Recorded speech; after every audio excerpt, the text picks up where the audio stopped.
Hey guys, I'm Marc Silber. I'm a published photographer here in Carmel, California. And today I want to talk to you about 4 ways that you can remain emotionally healthy during the current crisis. These are tips that I wrote about in my book, Create Tools from Seriously Talented People.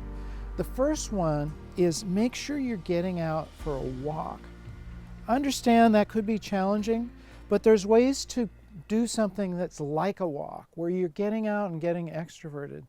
It's really important to keep your mind from getting frozen and stuck into your phone or whatever device you're looking at, because there's a lot of news and a lot of turbulence surrounding that. But when you get out and you can look out at the environment, you can take your mind off of that. Hippocrates said 2,400 years ago that walking is man's best medicine. That's pretty amazing. So much later, in the mid-1800s, philosopher Soren Kierkegaard said, "Above all, do not lose your desire to walk. Every day I walk myself into a state of well-being and walk away from every illness. I've walked myself into my best thoughts, and I know of no thought so burdensome that one cannot walk away from it. But by sitting still, and the more one sits still, the closer one comes to feeling ill. Thus, if one just keeps on walking, everything will be all right." Now that's really good advice, because if you stay still and you stay focused in one place too long, all that bad stuff just keeps reverberating around. And the nice thing about walking, as you can see, is you're putting your attention out on the world.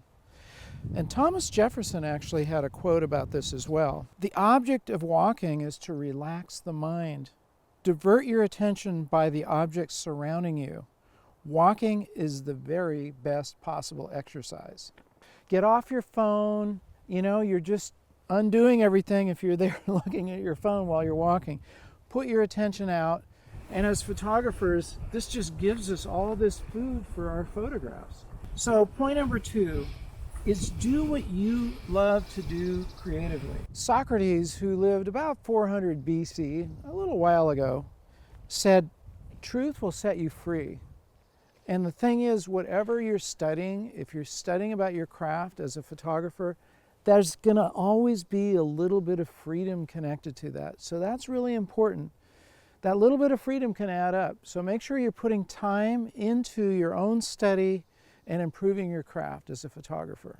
The third thing is to remain connected. In this era of social distancing, it doesn't mean we can't still be in communication and connected to one another. The amazing thing about photography and a photograph is that a photograph can overcome all barriers of race, gender, distance, geography, even age, and anything in the culture. You can communicate something directly to someone on the other part of the world and have them get your story right away.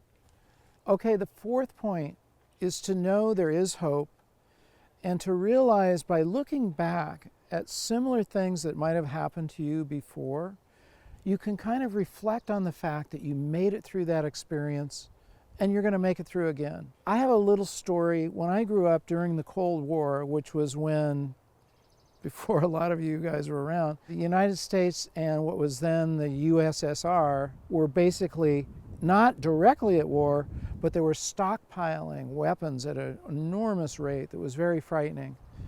And at one point we had in Cuba, the Russians had actually brought missiles that they were preparing so that they could launch right to the United States. Cuba's only 90 miles away from Miami, so that's really close. I came home from school when I was 12 years old, and my mom was listening to this broadcast about basically how we could be annihilated at any moment. My mom was my rock. She was my point of stability, and to see her upset obviously really shook me. Well, we lived through that, and I went on to become, at that point in time, a photographer. So I use that as a springboard for my own creativity. Many people at that time became poets and writers and photographers, and for me, photography was really something that pulled me through that, all the way to, obviously, where I am today. Photography has become a part of my life. So these are the 4 things that I advise you to do. Focus outward, Make sure that you're putting effort and energy into your creativity.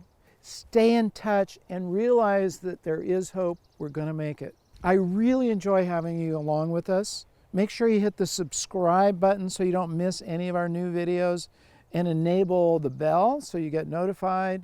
I love to read your comments, so keep leaving them. Share the video and like it. And until next time, remember to get out and capture your own images of life.